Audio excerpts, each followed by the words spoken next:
Hello दोस्तों, मैं संजय कुमार। आज मैं इग्नू का एक महत्वपूर्ण पर्चा बीपीएससी 141 पढ़ाने जा रहा हूँ। 141 बीपीएससी पॉलिटिकल साइंस का ये पर्चा है। गांधी और सामयिक विश्व, Gandhi and the contemporary world. The IGNOU providing its study material in blocks, then blocks divided into units. So this book is also, the content of this book is also presented in this manner, means the syllabus of this course is presented in this manner. तो पहला खंड है, the name of this block is Gandhi एक परिचय, ठीक है। और इस खंड का खंड 1 है गांधी और सामयिक विश्व, Gandhi and contemporary world. Unit 1 Gandhi जीवन और काल, Gandhi life and time. Unit 2 Gandhi की आधुनिक सभ्यता और वैकल्पिक आधुनिकता की अवधारणा, the Gandhi concept of modern civilisation and alternative modernity. Unit 3 Gandhi विकास समीक्षा, गांधी क्रिटिक ऑन डेवलपमेंट। अब हम इसके बाद बात करेंगे आगे यूनिट ब्लॉक 2 गांधी का राजनीतिक चिंतन और विचार, Gandhi political concern and ideas. इसमें यूनिट 4 स्वराज, यूनिट 5 स्वदेशी, यूनिट 6 सत्याग्रह, यूनिट 7 न्यास ट्रस्टीशिप। देन ब्लॉक 3 गांधी की विरासत, गांधीज लीगेसीज। यूनिट 8 गैर हिंसात्मक आंदोलन, नॉन वायलेंस मूवमेंट। इकाई 9 शांति आंदोलन, pacifist movement. Then we should talk unit 10 महिलाओं के आंदोलन, वीमेंस मूवमेंट। यूनिट 11 पर्यावरण आंदोलन, इन्वायरमेंट मूवमेंट। ब्लॉक 4 गांधी और समकालीन चुनौतियाँ, Gandhi and contemporary challenges. Unit 12 सामाजिक सद्भाव, सोशल हार्मोनी। यूनिट 13 शिक्षा एजुकेशन। यूनिट 14 सदाचार और नैतिकता, एथिक्स एंड मॉरलिटी। तो entire content in divided in 4 blocks and again blocks are divided into 14 chapters. Now we briefly discuss on the each units and each topics.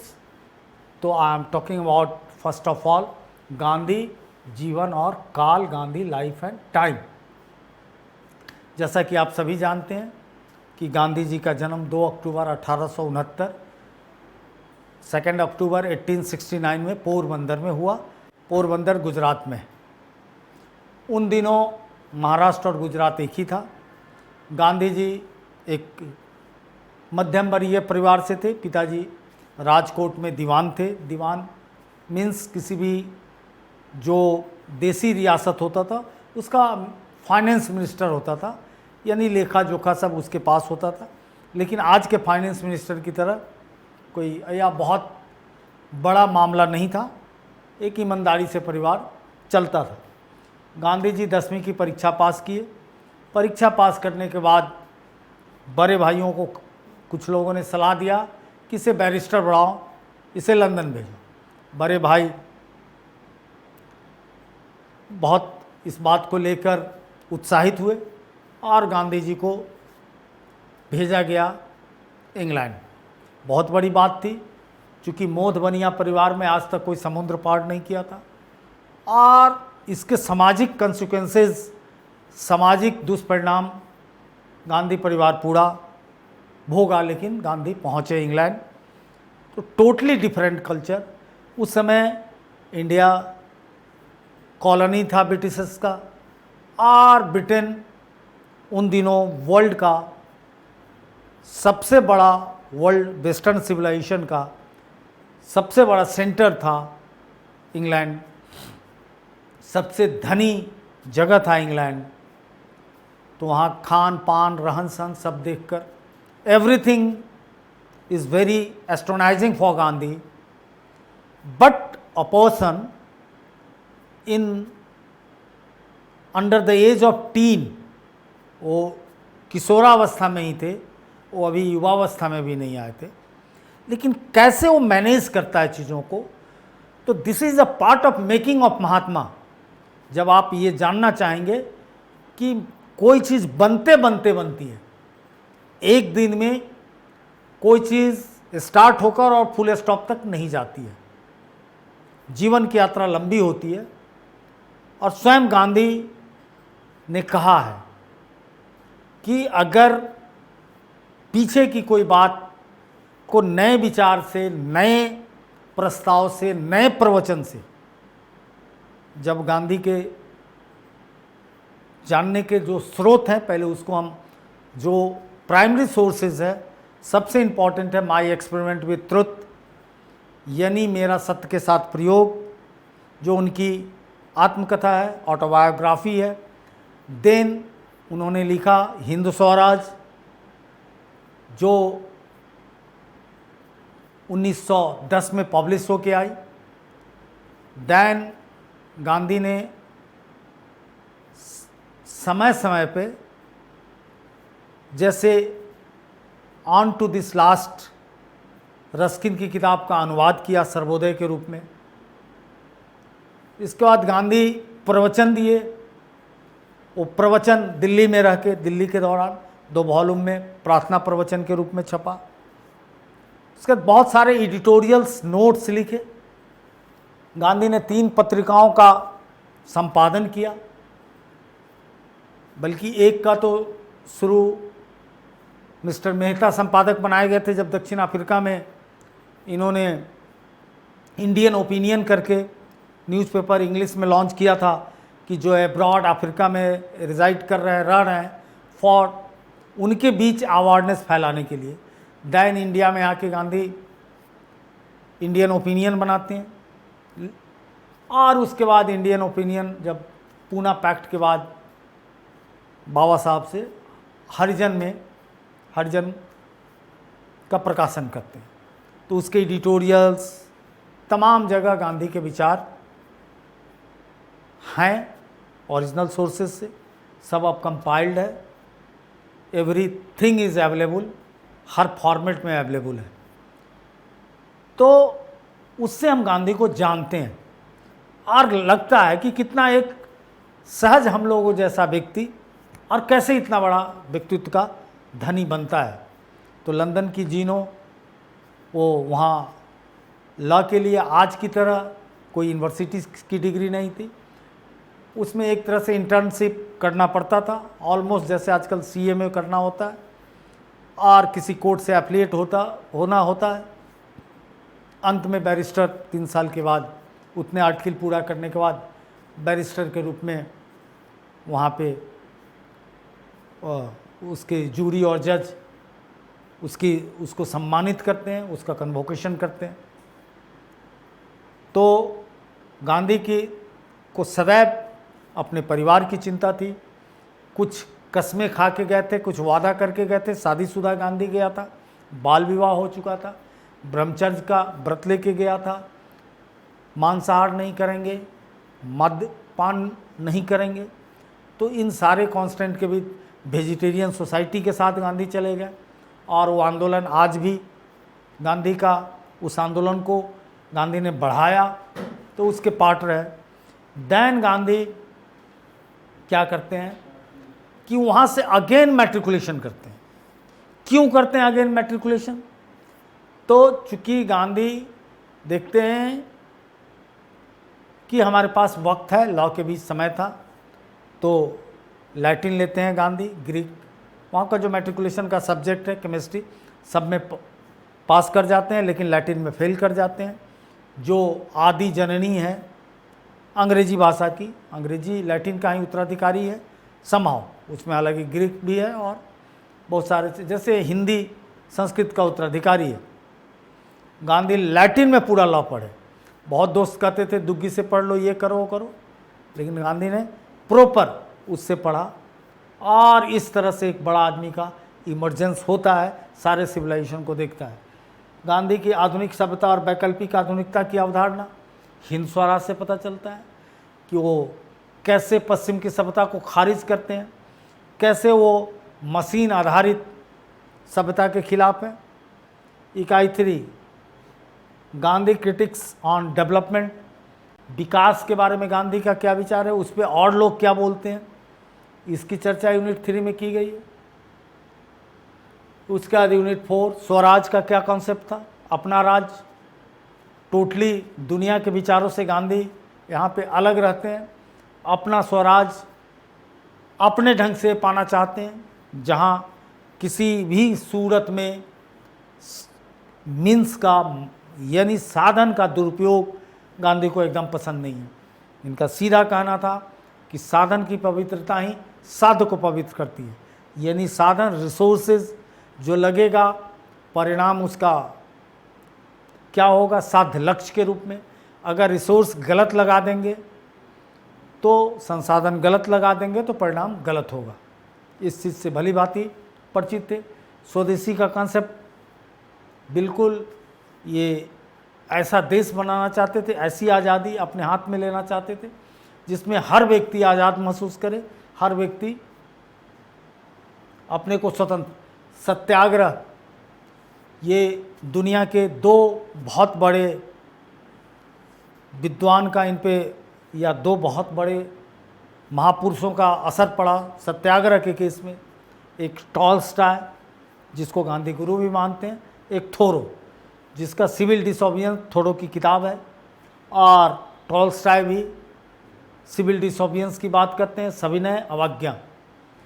तो उसी से इन लोगों ने, इनके कज़न मगनलाल गांधी ने सत्याग्रह से मिलता जुलता शब्द बनाया। अंत में गांधी का ये हथियार बना, सत्य का आग्रह, ट्रुथ। चूँकि अब गांधी के लिए सत्य ईश्वर हो चुका था। गांधी कहते थे ट्रुथ इज़ गॉड, पहले बोले थे गॉड इज़ ट्रुथ, बाद में बहुत इस पे परिचर्चा हुई। कहा गया ईसाई मिशनरियों को जो मानने वाले थे वो गांधी के साथ आए, तो उन्होंने कहा तब तो गलत आपने कर दिया। कुछ नास्तिक लोग हैं, उनके लिए फिर तो दिक्कत हो जाएगी। तो अंत में गांधी उसमें सुधार करते हैं और कहते हैं कि ट्रुथ इज़ गॉड। तो सत्य का आग्रह, ट्रुथ का एस्टैब्लिशमेंट है, और सारे आंदोलन को गांधी जीतने की जो कला है वो सत्याग्रह के अंदर देखते हैं।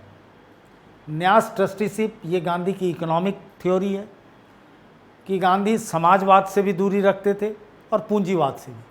समाजवाद और पूंजीवाद के बाद इन्होंने इस पे, इनके जीवन में अगर सबसे ज़्यादा असर डाला आर्थिक रूप से तो वो रस्किन था, on to this last Sarvodaya, जिससे इन्होंने ट्रस्टीशिप का सिद्धांत लिया था कि हम कोई। और न्यास पे एक और चीज़ का बहुत बड़ा प्रभाव है, ईश्वर उपनिषद, जिस उपनिषद में कहा गया है कि ये संसार जो पूरा है वो ईश्वर का है।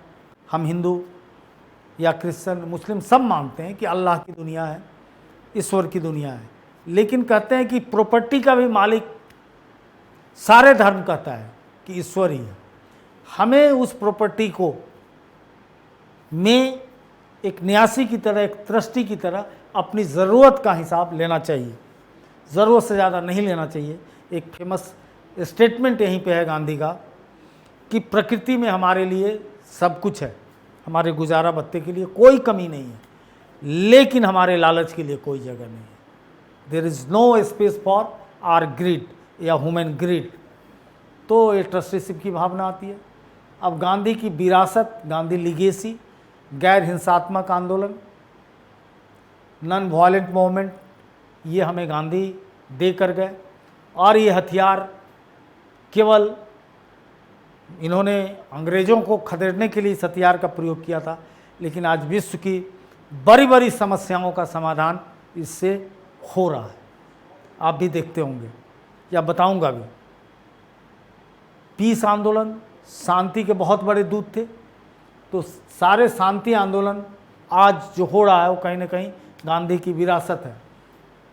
वीमेंस मूवमेंट, महिलाओं का आंदोलन, या इन्वायरमेंटल, इन्वायरमेंट से डायरेक्ट गांधी कभी नहीं जुड़े रहे, लेकिन गांधी का जो पूरा गांधीवाद है वो सो मोटो वो इन्वायरमेंट फ्रेंडली है, इन्वायरमेंट के रक्षार्थ है, और उसके बिना गांधी के किसी आंदोलन की कल्पना नहीं की जा सकती। चूँकि गांधी की जो सोच है उसे इन्वायरमेंट पे कहीं बुरा असर पड़ने ही वाला नहीं, इसलिए गांधी का कंसर्न इन्वायरमेंट नहीं था। गांधी इन्वायरमेंट को लेकर चिंतित नहीं थे, वो ऐसा लाइफ स्टाइल था कि इन्वायरमेंट ठीक होता ही। गांधी और समकालीन चुनौतियाँ, कॉन्टेम्पररी चैलेंजेस क्या हैं? तो सोशल हार्मोनी आज सबसे बड़ा चैलेंज है। आज पुनः कई बार हमको लगता है जब सांप्रदायिकता की समस्या खड़ी होती है, जब दंगे फसाद होते हैं, तो बड़े याद आते हैं शिक्षा। गांधी के लिए शिक्षा बहुत महत्वपूर्ण था। आज बड़े गर्व के साथ हम लोग कह सकते हैं अभी अभी नई शिक्षा नीति जो आई है वो पूरा का पूरा गांधी के सपने को पूरा करती है। सदाचार और नैतिकता, एथिक्स एंड मोरालिटी, ये वर्तमान समाज की सबसे बड़ी समस्या है, एथिक्स एंड मोरालिटी। तो जो कंटेम्पररी चैलेंजेस है वो यही है कि ये तीनों अगर सही रास्ते पे चले तो समाज का बहुत भला होगा। अब आगे कुछ गेस्ट क्वेश्चंस की बात कर लेते हैं। गेस्ट क्वेश्चंस की बात करने के लिए मैं कुछ क्रस्क आपको देता हूँ, ऐसे क्वेश्चन आंसर नहीं देता हूँ, कुछ बात देता हूँ जो कुछ भी अगर क्वेश्चन उससे रिलेटेड पूछता है तो आप उसका सही ढंग से जवाब दें। असाइनमेंट लिख रहे हो या पर्चा लिख रहे हो। अच्छा हाँ, एक आवश्यक सूचना दे दूँ कि जिस कोर्स के डब्बे आपको नहीं दिखते हैं हमारे ऐप पे, तो असाइनमेंट में जाकर इस स्टडी मटेरियल को देख सकते हैं, इस गेस्ट को देख सकते हैं, वहाँ आपको फ्री में मिल जाएगा। जिसका अगर डब्बा बना हुआ है तो वहाँ मिलेगा। तो इग्नू की कुछ भी हो, चाहे असाइनमेंट हो चाहे स्टडी मटेरियल हो, अपने प्रॉपर उस जगह पे होता है। तो लोगों को सीखने के लिए उनके पास कुछ भी नया नहीं है। गांधी कहते हैं कि सीखने के लिए कुछ भी नहीं है, सत्य और अहिंसा उतने ही पुराने हैं जितना पहाड़ियाँ। लेकिन गांधी का कमाल ये था कि उन्होंने इन विचारों को जिस रूप में पेश किया वैसा पहले किसी ने अभी तक नहीं किया था। तो गांधी क्या कहते हैं कि nothing is new for me, मेरे लिए कुछ भी नया नहीं है। Nothing is new for you, आपके लिए कुछ नहीं है। इन्होंने क्या किया? तो जो थॉट्स ह्यूमन सिविलाइजेशन में फ्लोट कर रहे थे, these all thought are collectively strictly followed by the Gandhi, or again he redefined, Gandhi उसको रीडिफाइन करते हैं कि सभ्यता की ही चीज़ों को लेते हैं। हिंदुस्तान का ऐसा कोई धर्म नहीं है, ऐसी कोई विशेषता नहीं है जो गांधी के व्यक्तित्व पे प्रभाव नहीं डालता है। क्योंकि Gandhi is a very well read person, एक एक चीज़ को एक्सपेक्ट। गांधी पे जैन का उतना ही बड़ा प्रभाव है। इनके पहले गुरु जैन ही हैं, रायचंद्र जी हैं, दूसरे टॉलस्टॉय हैं, तीसरे रस्किन हैं, और चौथे गुरु हिंदुस्तान में जिनको हिंदुस्तान में पॉलिटिकल समझदारी दी वो गोपाल कृष्ण गोखले हैं। लेकिन बिफोर डैट जैनिज़्म, बुद्धिज़्म अच्छा प्रभाव है, ईसाइयत की बहुत बड़ी प्रभाव है, मुस्लिम लीगेसी का बहुत प्रभाव है, मोहम्मद साहब कुरान का बहुत प्रभाव है। तो गांधी जो बनता है व्यक्ति, वो सबके सम्मिश्रण से लेकर और कॉन्टेम्पररी प्रॉब्लम को सॉल्व करना चाहता है। गांधी के सामने जो समस्याएं थी उसका समाधान किए, और कई जगह इनके थॉट सार्वकालिक हैं, सार्वदेशिक हैं, मानी यूनिवर्सली अप्लाइड है। देखा कि गांधी भारत में जितने पॉपुलर हैं उससे कम भारत से बाहर नहीं है। हिंदुस्तान को में दो ऐसे लोग हुए, जब आप हिस्ट्री में डालेंगे तो एक बुद्ध हैं जो भारत के लिए भी जितने पॉपुलर है उससे ज़्यादा, मतलब कम विश्व के लिए नहीं है। तो अल्टीमेटली वो चीज़ क्या हो जाता है कि गांधी भी चाहते थे कि गांधी में कोई अंतर्राष्ट्रीयता नहीं थी, गांधी कभी भी अंतर्राष्ट्रीयता के समर्थक नहीं थे। बुद्ध की तरह ही गांधी ने मानवता को सेंटर में रख के सोचा है। तो ह्यूमनिज्म जिसके सेंटर में हो, ह्यूमन एक्सप्लॉयटेशन की बात की है। ये अलग बात है कि दक्षिण अफ्रीका के भी 21 वर्षों के संघर्ष में वहाँ भी अंग्रेज़ों से ही लड़ना पड़ा, इंडिया में भी अंग्रेज़ों से ही लड़ना पड़ा। लंबा दो पृष्ठभूमि में दो जगह के संघर्ष का अनुभव रखता है गांधी।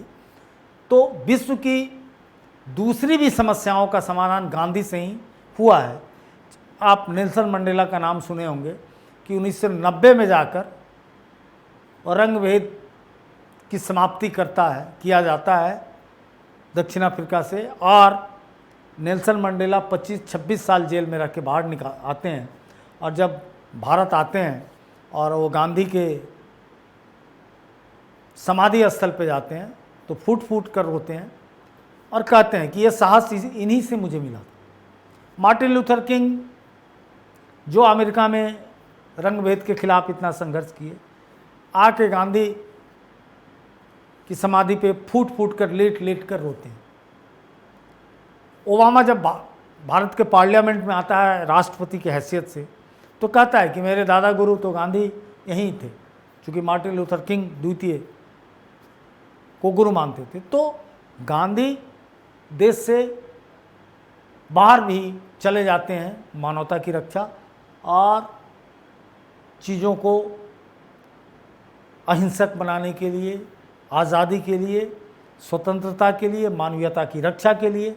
गांधी से बड़ा कोई हथियार हमारे पास वर्तमान विश्व में नहीं है। एक तरफ विश्व परमाणु हथियारों से लैस है, उसकी चुनौतियां हैं कि कब मानवता को खंडहर में बदल दे, और एक तरफ गांधी का हथियार है।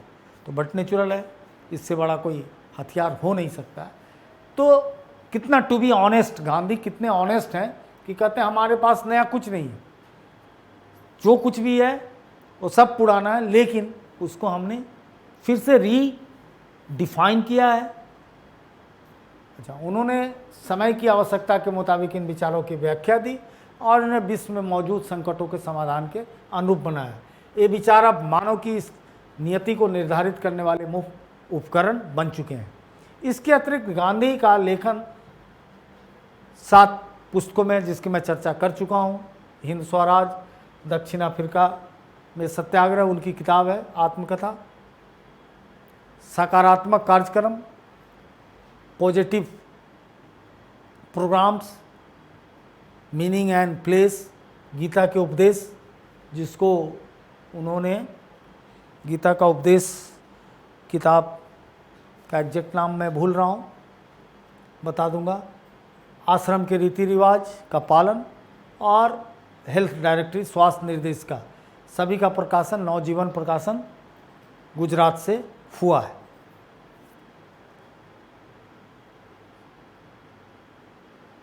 गांधी अपने 4 सिद्धांतों आत्मानुशासन, सत्य, अहिंसा, अपरिग्रह और ब्रह्मचर्य के बल पे संसार में अपना नाम कमाया।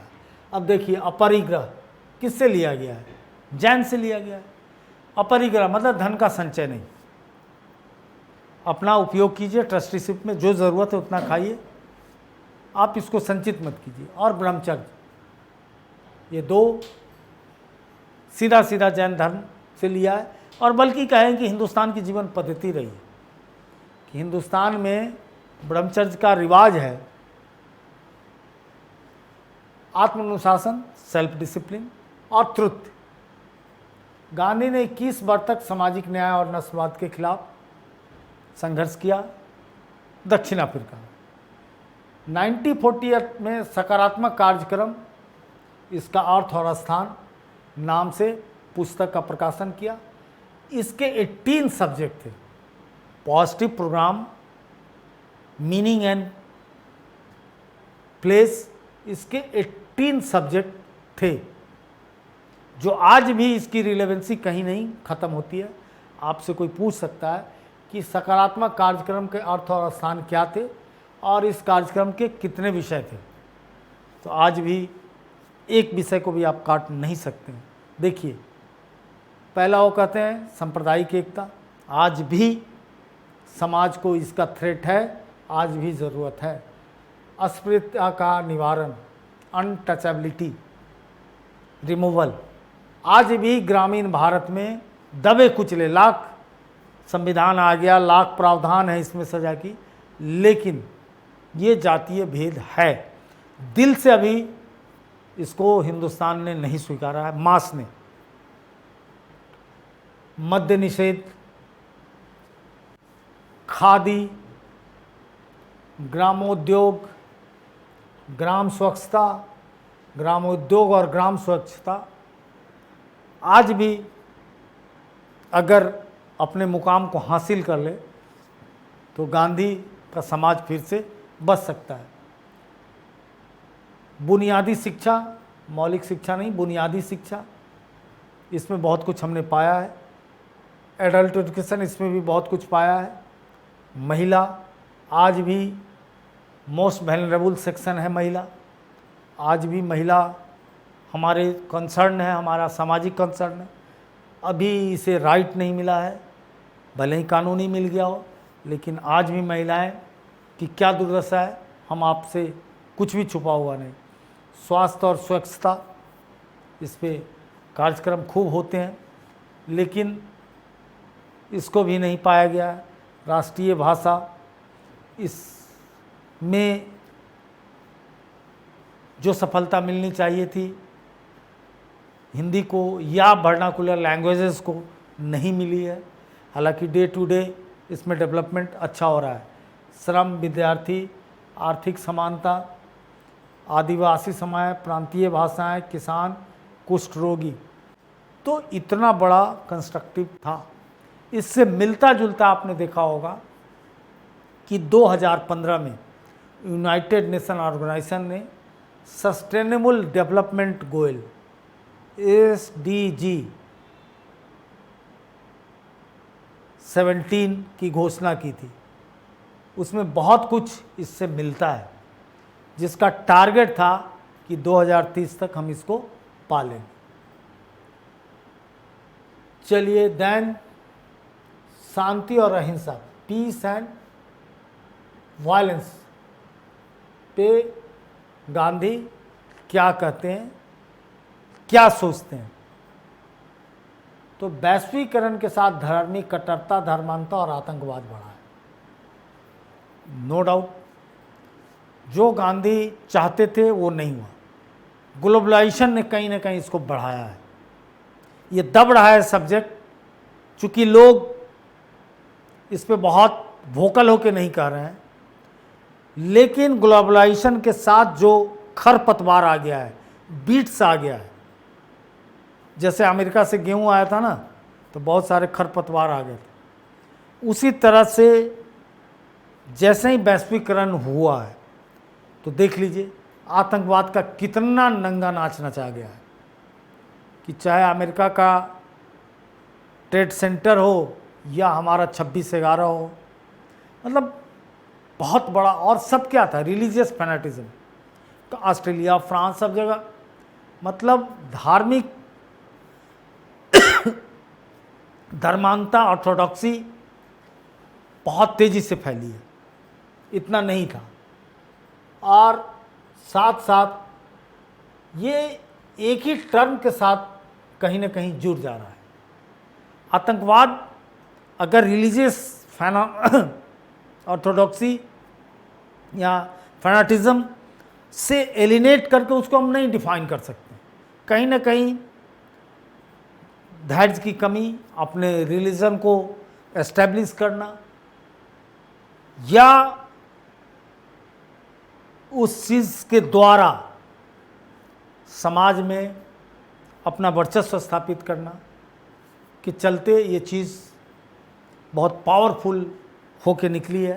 हिंदुस्तान भी इसका बहुत बड़ा सफ़र रहा है। तो इस तरह से हम देखते हैं कि आज की जो आवश्यकता थी गांधी की है बहुत बढ़ जाती है। इसको काटने का एकमात्र हथियार अगर किसी के पास है तो हिंदुस्तान के पास है।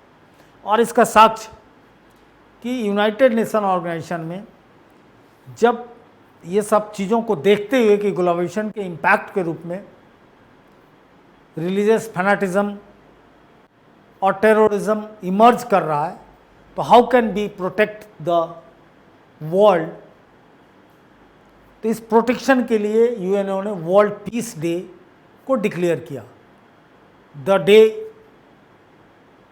Is nothing, the day is simply the Gandhi Jayanti, the birthday of Mahatma Gandhi. चूंकि और सिंगल पर्सन जिसने at least more than 70 year ago जिसने पीस को एस्टैब्लिश किया, और ट्रुथ पीस के बगैर उसे कुछ भी नहीं चाहिए था। वो असहयोग आंदोलन हिंदुस्तान में 1922 में चलाता है और विद इन अ वीक उसको विड्रॉ करता है। चूँकि आंदोलन अनबिल्ड हो जाता है और कहीं ना कहीं वो बहुत वॉलेंट रूप ले लेता है, तो उसे वो आज़ादी नहीं चाहिए थी। तो इस स्टेचर का, इस टैलेंट का, इस डिवोशन का no one is in this world. तो in the contemporary world which philosopher is most relevant, तो only Gandhi is the most relevant, because world is crying for peace, world is crying for human safety, world is crying for humanity. तो all are solved by the formula of only Gandhian thought. So you cannot dispense Mohandas Karamchand Gandhi at any way. He is not only for India, he is totally dedicated and devoted towards the humanity. He is a human leader just like a other prophet or God or अवतारा, not less. तो this is the talent of Gandhi. पहले इतिहास पुरुष जिन्होंने अहिंसा और सिद्धांत को सामाजिक और राजनीतिक आधार पर, it's non violence is not only a philosophy for social purpose or either or only political purpose. This philosophy also for social as well as political. Gandhi सामाजिक जीवन में भी अहिंसा को प्रतिस्थापित नहीं करते हैं, चूंकि आपको गांधी इजाज़त नहीं देता है सामाजिक जीवन में कि गलत कर्म करके आप अपने परिवार और बच्चों को लालन पालन कीजिए। गांधी उसका रिजल्ट डिक्लेयर करता है, अगर दिस वे आपने अगर अपनी फैमिली को पाला है तो no one can save you. जैसे ही मीन्स को डिस्ट्रॉय करेंगे रिजल्ट कभी अच्छा नहीं आएगा, अगर मीन्स डिस्ट्रॉय नहीं करेंगे रिजल्ट अच्छा रहेगा, माध्यम अच्छा रहेगा। ये गांधी अर्ज करता है, ये कहता है और ये प्रूफ करता है गांधी। तो सोशल फिलॉसफी, अहिंसा कोई पॉलिटिकल फिलॉसफी नहीं थी कि आज़ादी हम अंग्रेजों से ले लें। ये डे टू डे अफेयर की चीज़ है कि आप डे टू डे में अहिंसा का ये मतलब नहीं है किसी की हत्या कर देना। गांधी की अहिंसा कटु वचन तक आई है कि आप किसी को कटु वचन कहने के हकदार नहीं हैं। आप टीट फॉट टैट में नहीं विश्वास करेंगे, आप किसी की बुरा मत सोचिए, लाख आपको बुरा सोचे। यहाँ पे गांधी का गुरु कौन होता है जिसको गांधी नहीं मानते, लेकिन गांधी ने किससे लिया है बात कि कोई एक गाल में थप्पड़ मारे तो दूसरे में मारो। ये न्यू टेस्टामेंट का स्टेटमेंट है, ईसा मसीह का है, इसको गांधी इंडोर्स करते हैं। कितना सेकुलर आदमी है गांधी कि उसे कोई परहेज नहीं है कि इसी धर्म की कोई अच्छी बात है। किसी धर्म की बात को गांधी किसी से ऊपर नहीं मानते हैं। ऑल आर इक्वल, चूंकि ऑल आर ऑल्स फॉर ह्यूमैनिटी, मानव के विकास की सारी बात है। तो इसलिए उनके यहाँ ये झगड़ा नहीं है कि हिंदू है, मुसलमान है, सिख ईसाई है, अल्लाह बड़ा है कि राम बड़ा है, कृष्ण बड़ा है। गांधी के यहाँ ये नहीं है। गांधी सनातनी हिंदू हैं, लेकिन अपने चारित्रिक रूप से वो सनातनी हिंदू नहीं है जो हिंदुत्व को बलात् बहुत किसी के ऊपर ला दें। तो ये गांधी का है। यंग इंडिया में गांधी ने लिखा है कि अहिंसा मेरे जीवन का पहला अध्याय है, यह मेरे सिद्धांत का आखिरी अध्याय भी है। व्हाट्स ए वंडरफुल लाइन कि अहिंसा मेरे जीवन का, it is the first chapter of my life, अहिंसा। और अंग्रेजी में अहिंसा लोग लिखते हैं। और this is the last chapter of my principle. तो अहिंसा से शुरू होके जिसकी ज़िंदगी अहिंसा पर समाप्त होती हो, वो गांधी है। कितनी बड़ी बात है कि अहिंसा से, नॉन वायलेंस से शुरू होकर और नॉन वायलेंस तक जाती हो, उस पर यात्रा करने वाला पहला व्यक्ति गांधी है। सभी धर्मों के अतिरिक्त Gandhi Plato, Tolstoy, Thoreau, Emerson, John Ruskin का विशेष प्रभाव है। गांधी ने एक बार कहा था, अहिंसा की कड़ी परीक्षा उस समय है जब अहिंसा के प्रयोग के दौरान कोई द्वेष शेष न रहे और अंत में दुश्मन दोस्त बन जाए। ये गांधी कहते हैं कि आप किसी से नफरत न करें। गांधीवादी विचारधारा का आदमी अगर किसी से हार जाता है दुश्मन से, तो आप समझ लो कि वो गांधीवादी नहीं है। 100 बार आपका, ये पूरा गांधी ने उपनिषद से सीखा है कि तब तक आप बुरा करो। वन पक्षीय अहिंसक व्यक्ति को के अंदर ये धैर्य होना चाहिए कि वन पक्षीय आपको कार्य करना है और तब तक करना है जब तक उसका हृदय परिवर्तन ना हो जाए।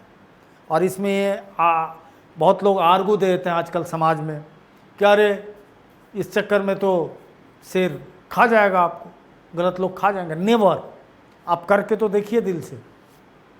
उसकी हैसियत नहीं है, नैतिक रूप से वो आपके चरण के नीचे झुकेगा आपके गुडनेस से। इतना बैडनेस में ताकत नहीं है।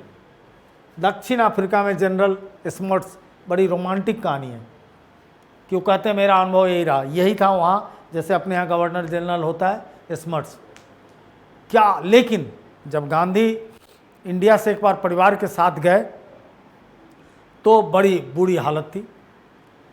गांधी को पूरा जहाज को ही घेर लिया गया कि मार दूंगा इसको। बड़े नुका छुपा के बहुत देर बाद, तमाम सिक्योरिटी के बाद निकले, फिर भी गांधी पकड़ा गए। बहुत मारा इनको गोरों ने। और पर्सनली स्मर्ट्स ने इसको अच्छा महसूस नहीं किया। और जब चलते हैं अफ्रीका की समस्या को सुलझा के, तो इनके एक अच्छे दोस्त हैं और बहुत बड़ा योगदान है स्मर्ट्स ने गांधी के बारे में, जो ब्रिटिश पदाधिकारियों को बताया था लंदन से लेकर भारत तक। उसी का बदौलत था कि गांधी से कोई पंगा लेने को तैयार नहीं होता था, किसी की हिम्मत नहीं होती थी, क्योंकि पहले से वो जान चुका था। चंपारण सत्याग्रह में सफल होने में स्मर्ट्स और गांधी के दोस्त CF एंड्रूज, ये दोनों का योगदान था। एंड्रूज ने भी कह दिया था कि भाई पंगा मत लियो, चेम्सफोर्ड को पता था। खैर, next, Gandhi had once said, "It is the acid test of non-violence that is a non-violent conflict. There is no rancors left behind, and in the end of the enemies are converted into friends." That was my experience in South Africa with General Smuts. He started being my bitterest opponent and critic. Today, he is my warmest friend. The principle of ahimsa therefore involve quality of respect and sympathy for the opponent, freedom for hate, and desire for peace, non-violence, enunciate complete the abstinence from the exploitation in any form. धार्मिक बहुलवाद और सांप्रदायिक एकता, religious pluralism and communal unity, ये आज देश की सबसे बड़ी ज़रूरत है।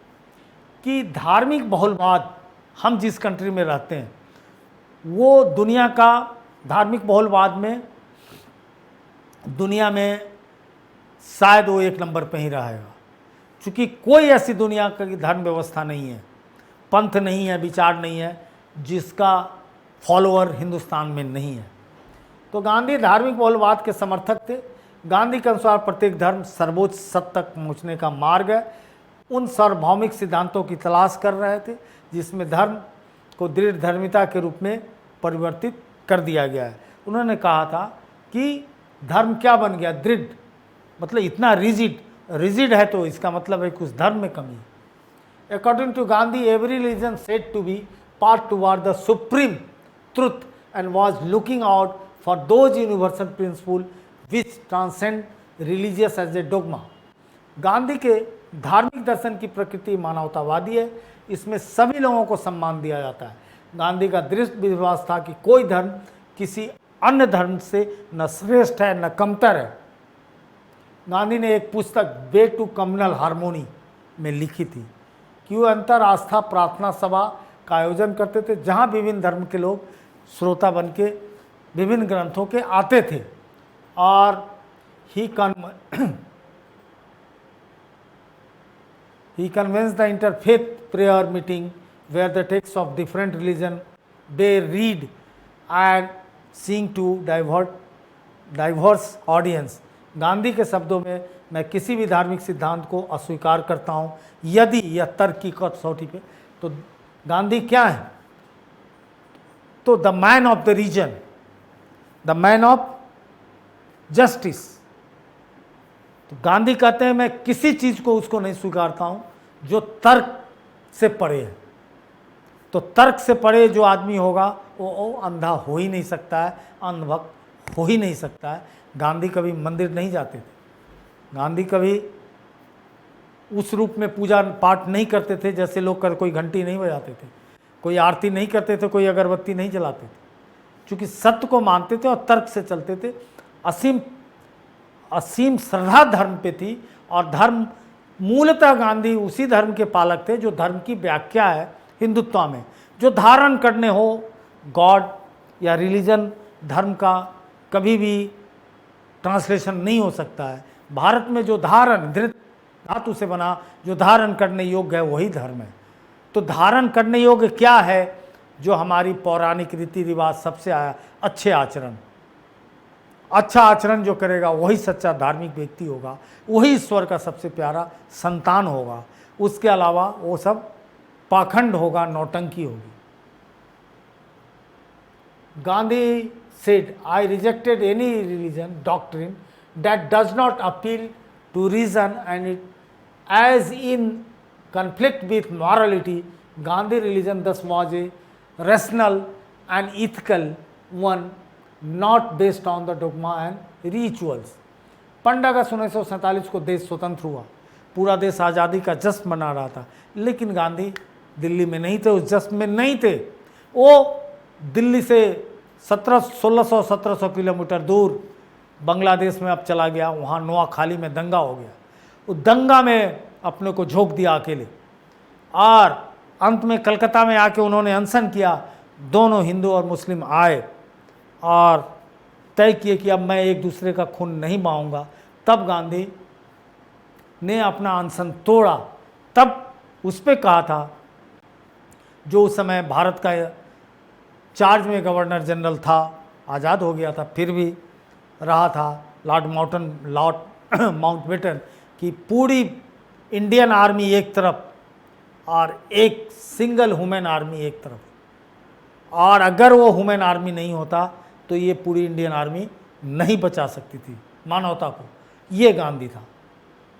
तो उसी समय बहुत बड़े मार्क्सिस्ट हिस्टोरियन सुमित सरकार का एक स्टेटमेंट है कि गांधी के जीवन का सर्वोत्कृष्ट घंटा की व्याख्या की गई है जब दोनों पक्ष की, जो नोआखाली की घटना है उसके बारे में बोलते हैं कि गांधी के जीवन का फाइनेस्ट आवर था। जबकि ये लोग आलोचक हैं फिर भी कहते हैं फाइनेस्ट आवर था कि दोनों समुदायों में, दोनों धर्म में कैसे एकता स्थापित अपनी आत्मशक्ति से किया। Eradication of untouchability. गांधी अपने आश्रम, चाहे दक्षिण अफ्रीका में, गांधी ने कभी भी किसी भेदभाव को, गांधी पूरा नस्ल भेदभाव के खिलाफ ही लड़के आए थे, अस्पृश्यता के खिलाफ ही तो लड़के आए थे। चूँकि अंबेडकर ने अंबेडकर बहुत महान हैं, बहुत पढ़े लिखे हैं, लेकिन इतनी जाति हमारे यहाँ हुई है ना कि कोई आदमी टूट जाएगा। अंबेडकर चाहते थे कि बहुत जल्दी में बहुत कुछ समाधान हो जाए और ये गांधी करते, लेकिन ये गांधी सोचते थे कि एक साथ कई मोर्चों पे नहीं लड़ा जा सकता है। आज़ादी की लड़ाई के अंदर सबसे बड़ी लड़ाई वो मानवता की रक्षा के लिए ही लग रहे थे। अस्पृश्यता के खिलाफ उन्होंने अहमदाबाद आश्रम में भी अपनी पत्नी को डांटा, वहाँ भी दक्षिण अफ्रीका में तो बा को घर से ही निकाल रहे थे। तो गांधी के अंदर ये आग फिर पुनः पैक्ट के बाद जगी और ज़्यादा हरिजन ने निकाला और दलितों उद्धार में गए। लेकिन अलग बात है कि बाबा साहब उससे कभी संतुष्ट नहीं हुए और बाबा साहब के अपने तर्क हैं, तो उस डिबेट को यहाँ मैं नहीं कहूँगा, क्योंकि मेरे लिए दोनों आराध्य हैं। बाबा साहब भी हमारे लिए उतने ही प्रिय हैं अंबेडकर जितने गांधी हैं। लेकिन हाँ, कुछ न कुछ मजबूरियाँ थीं जो दोनों के बीच वो संबंध नहीं बन सका, जो इतिहास की एक बहुत बड़ी कमी है। अगर काश दोनों में वो चीज़ बन गया होता तो भारत का इतिहास और उज्जवल होता। खैर, उसको हम लोग बनाएंगे। Eradication of untouchability. गांधी अस्पृश्यता की प्रथा को खत्म करना चाहते थे, क्योंकि उसे किसी दैवीय अधिकार के अंतर्गत नहीं बल्कि व्यक्ति द्वारा थोपी गई बुराई मानते थे। कभी उन्होंने अप्रिशिएट नहीं किया कि अनटचेबिलिटी कोई डिवाइन पावर है किसी का या कोई डिवाइन ऑथोरिटी है। It is a totally man made और वेरी क्राफ्ट। सबसे हिंदुस्तान के, अगर हिंदुस्तान के इतिहास की सबसे करप्ट कोई व्याख्या है, सबसे दुष्चलन कुछ है, तो ये अस्पृश्यता है। और ये कितना बड़ा ब्राह्मणवाद का नाटक है कि इसकी जितनी कंडेम इसको किया जाए कम है। इसने आज तक इस हिंदुस्तान को, बढ़ना है हिंदुस्तान कब का अमेरिका से आगे जा चुका होता। कभी एक गुलाम नहीं होता है देश, कभी किसी की औकात नहीं थी हिंदुस्तान पे आंख दिखा देता। लेकिन एक मात्र गलती से इससे बनाइए ना, पूरी इतिहास ही बन गया 15% या 20% रख लीजिए बनाम 80%। 80% जनता को बिल्कुल न्यूट्रल रह के 20% लोगों ने कितनी बड़ी गलती की। इसी का परिणाम इस्लाम का भी प्रादुर्भाव रहा भारत में। अंग्रेज सब का जड़ केवल अगर है तो ये जातीयता है, ये अस्पृश्यता है। गांधी ने लिखा है, अस्पृश्यता तर्क के विरुद्ध है तथा दया करुणा प्रेम के खिलाफ है। यह शैतान का धर्म है और इसको अनुमोदित नहीं करूंगा। गांधी ने 1932 में हरिजन सेवक संघ की स्थापना की थी और अपनी भावनाओं के प्रसार के लिए हरिजन अखबार का प्रकाशन शुरू किया था। Gandhi on environment. गांधी के समय इन्वायरमेंट कोई प्रॉब्लम नहीं थी, लेकिन आज गांधी के चिंतन से हम पर्यावरण के समस्या का समाधान कर सकते हैं। ये गांधी है, हमने पीछे भी बताया है। सभी की ज़रूरत पूरा करने के लिए प्रकृति के पास पर्याप्त है। Nature has enough to satisfy everyone needs. लेकिन प्रकृति किसी व्यक्ति के लालच को पूरा नहीं कर सकती, but not satisfy anybody greed. ये गांधी का है। और इन्वायरमेंट के लिए हमने ग्रीड के चक्कर में इन्वायरमेंट की ऐसी की तैसी की है।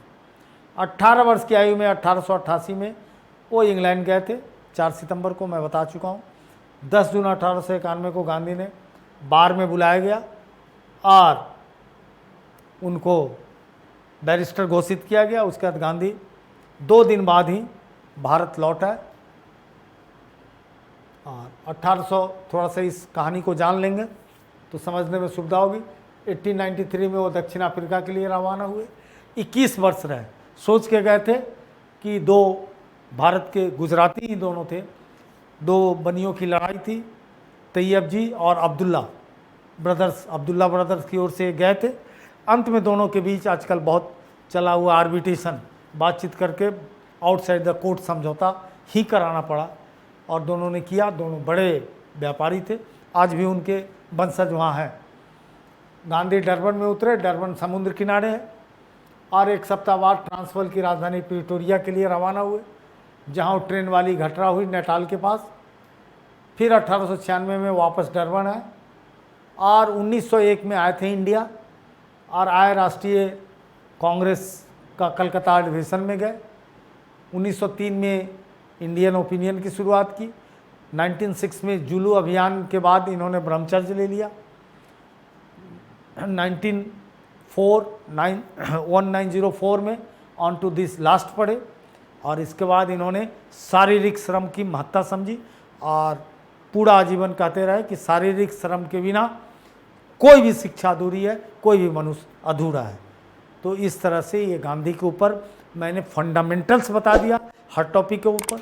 अगर इसको सब में कहीं भी डाल देंगे आपके उत्तर कमाल के हो जाएंगे और आप फर्स्ट डिवीज़न से पास करने की गारंटी ये क्लास देता है और ये स्टडी मटेरियल।